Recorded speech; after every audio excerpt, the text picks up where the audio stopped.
प्यारे बच्चों, आज हम लोग कक्षा 9 विषय सामाजिक विज्ञान के अंतर्गत रूसी क्रांति के विषय में अध्ययन करेंगे। इसके पूर्व पिछली कक्षा में रूसी क्रांति के 1905 की क्रांति के बारे में आपको बताया गया था। 1905 की क्रांति में जब यह आपको बताया गया था कि पादरी गोपन के द्वारा जब विंटर पैलेस की तरफ हजारों की संख्या में एक ज्ञापन देने के लिए एक समूह जा रहा था, तो उस समूह पर जो है सेना के द्वारा गोलियां चलाई गई, जिसमें सैकड़ों लोग मारे गए, सैकड़ों घायल हुए। उसके बाद रूस में मजदूरों और किसानों के द्वारा जो है बड़े पैमाने पर क्रांति किया गया, जिसके परिणाम स्वरूप ड्यूमा का गठन हुआ था। तो ड्यूमा के गठन के प्रथम ड्यूमा जो 75 दिनों तक चला था, द्वितीय 3 महीने तक चला था। उसके बाद एक बार पुनः जो है जारशाही शासन का तानाशाही शासन प्रारंभ हो गया। तो जब फिर से मजदूरों और किसानों पर तानाशाही शासन चलने लगा, तो मजदूरों और किसानों के ऊपर अन्याय अत्याचार फिर से होने लगा, एक्स्ट्रा कर वसूलने लगे। तो एक बार पुनः जो है क्रांति का माहौल तैयार हुआ, जो पेट्रोग्राद शहर नाम के पेट्रोग्राद शहर में जो है फरवरी की क्रांति के रूप में हुई। पेट्रोग्राद शहर में फरवरी की क्रांति ये 24 फरवरी को 24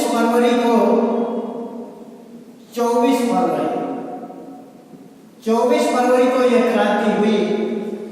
इस क्रांति में जो है मजदूरों ने जो है जारशाही शासन का नाश हो, मजदूरों का राज हो, ऐसे नारे लगाए और जारशाही शासक के विरोध में हड़ताल प्रदर्शन करने लगे। 25-26 फरवरी को जो है पेट्रोग्राद शहर में बड़ी संख्या में भीड़ इकट्ठा हुई। 25 फरवरी को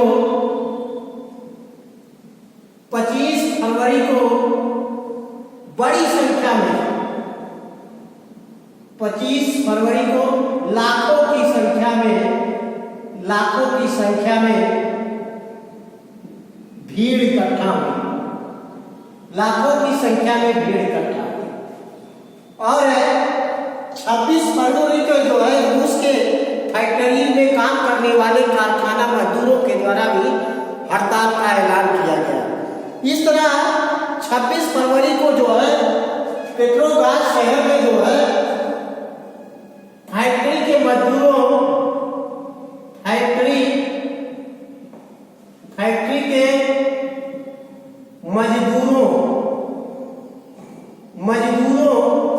का हड़ताल हुआ। मजदूरों का हड़ताल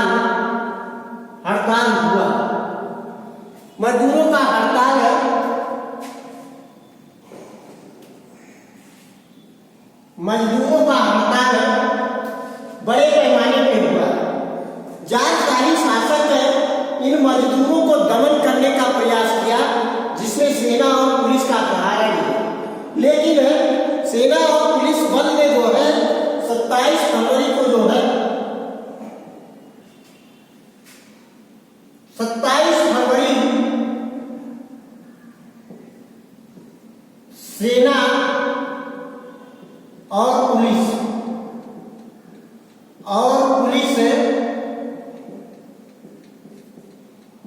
27 फरवरी को सेना और पुलिस ने भी बड़े पैमाने पर मजदूरों का समर्थन करना शुरू कर दिया और मजदूरों के साथ में खड़े हुए।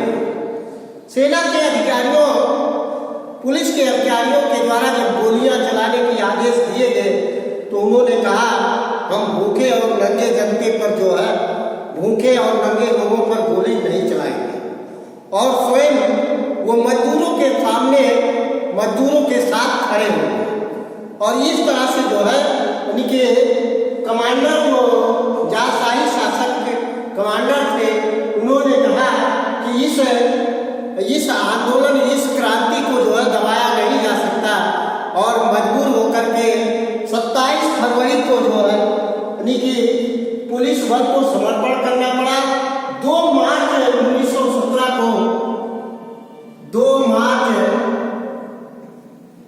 1917 ईस्वी को जार शासक निकोलस द्वितीय जार शासक निकोलस द्वितीय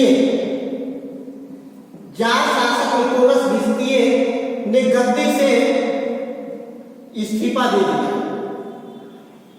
गद्दी छोड़ दिया, गद्दी छोड़ दिया,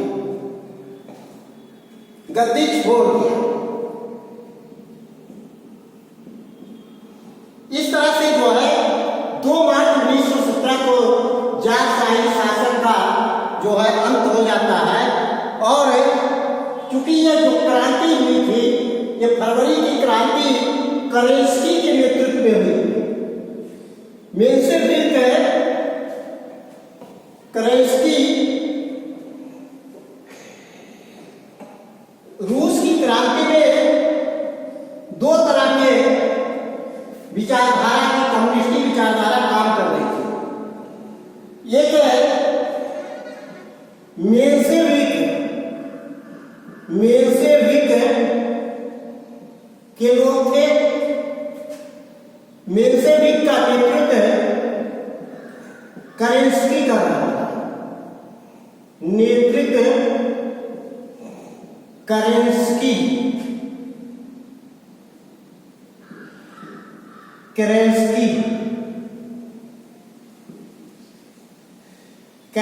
कर रहा था। ये निकी मेंशेविक का करेंस्की के नेतृत्व में जो है निकी यह क्रांति हुई। जब 2 मार्च को जो है 2 मार्च को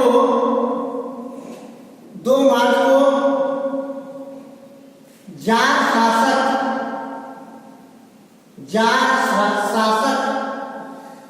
गद्दी छोड़ने का गद्दी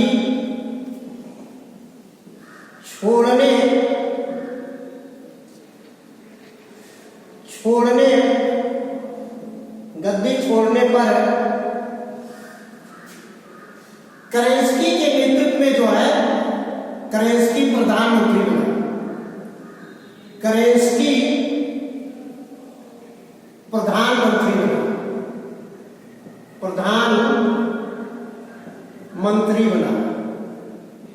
प्रधानमंत्री बना। इस तरह से जो है फरवरी 1917 की क्रांति जो है एक सफल क्रांति के रूप में होती है, लेकिन यह ज्यादा दिन तक नहीं चल पाती है।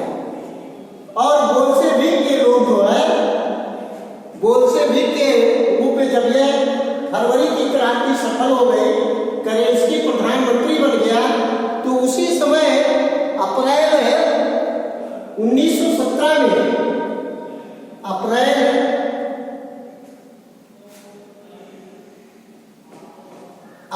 1917 में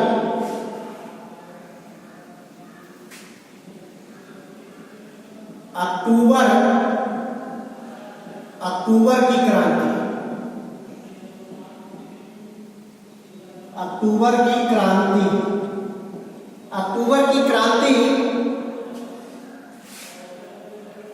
24 अक्टूबर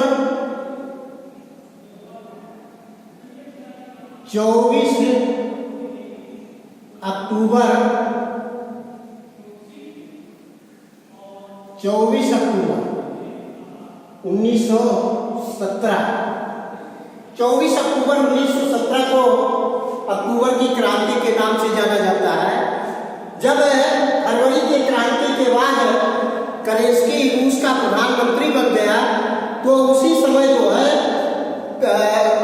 जो रूस से निर्वासित में कम्युनिस्ट नेता जो बोल्शेविक दल का नेता था व्लादिमीर लेनिन, बोल्शेविक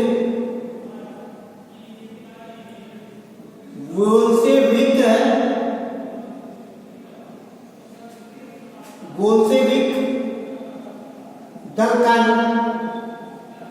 नेता व्लादिमीर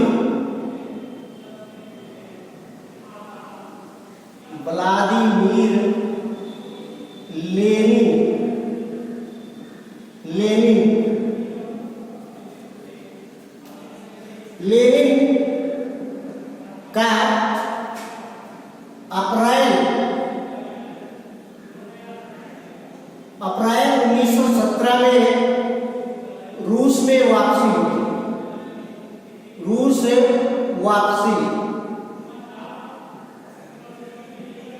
जब रूस में वापसी होती है, चूंकि केरेंस्की जो प्रधानमंत्री बना था वो सफल नहीं हुआ, इसलिए इस अवसर का फायदा उठा करके व्लादिमीर लेनिन ने जो है उसको सत्ता से बेदखल करके और अपने बोल्शेविक दल के लाखों की संख्या में इकट्ठा होकर के जो है अप्रैल 1917 में रूस से वापस आता है और अक्टूबर 1917 को जो है बड़े पैमाने पर क्रांति के द्वारा जो है पूरा एक क्रांति होती है और व्लादिमीर लेनिन जो है फिर से रूस का शासक बन जाता है। तो प्यारे बच्चों, इस तरह से जो है ये अक्टूबर की क्रांति के बाद 24 अक्टूबर 1917 के बाद रूस पूरी तरह से जारशाही शासन का अंत हो जाता है और एक साम्यवादी सरकार की स्थापना होती है। लेनिन के नेतृत्व में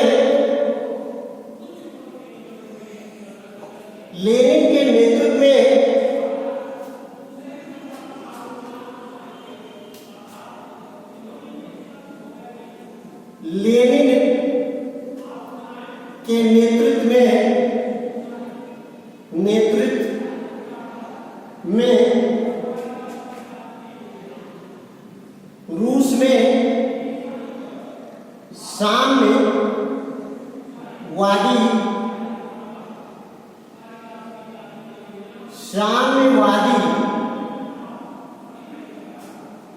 साम्यवादी शासन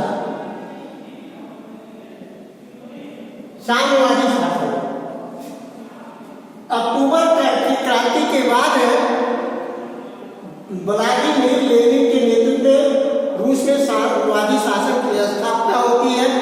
रूस में जब लेनिन शासक बन जाता है तो वो सारी पूंजीपतियों के फैक्ट्रियों का अधिग्रहण कर लेता है और फैक्ट्रियों को जो है मजदूरों में जो है शेयर के अनुसार बांट देता है और कहता है कि जो क्षमता के अनुसार लोग करेंगे और उनकी आवश्यकता के अनुसार उनको दिया जाएगा।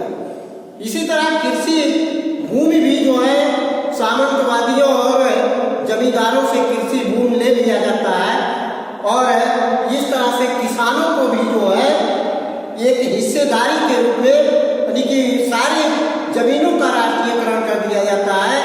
किसान उसमें काम करते हैं और उनको जो आवश्यकता होती है वो राष्ट्र के द्वारा दिया जाता है। इस तरह से जो है साम्यवादी शासन की स्थापना होती है। तो लेनिन ने जो है रूस में काफी सुधार किए जो साम्यवादी शासन को यानी कि एक शक्तिशाली शासन के रूप में पहुंचाने का काम किया। रूस उस समय क्योंकि प्रथम विश्व युद्ध चल रहा था तो रूस ने जो है लेनिन के समय में जो है रूस भी उस प्रथम विश्व युद्ध में शामिल था, लेकिन लेनिन ने बड़ी चालाकी से अपने आप को प्रथम विश्व युद्ध से अलग कर दिया और वह अपने विकास में लग गया। और जैसा कि आगे आप देखते हैं कि विश्व में दो शक्ति उभर करके आती है, एक रूस है जो साम्यवादी दलों का नेतृत्व कर रहा है, दूसरा अमेरिका जो पूंजीवादी का नेतृत्व करता है। तो प्यारे बच्चों, बस आज यहीं तक आपको बताया गया, आगे अगले दिन बताया जाएगा। इस इस वीडियो को अधिक से अधिक देखें। धन्यवाद।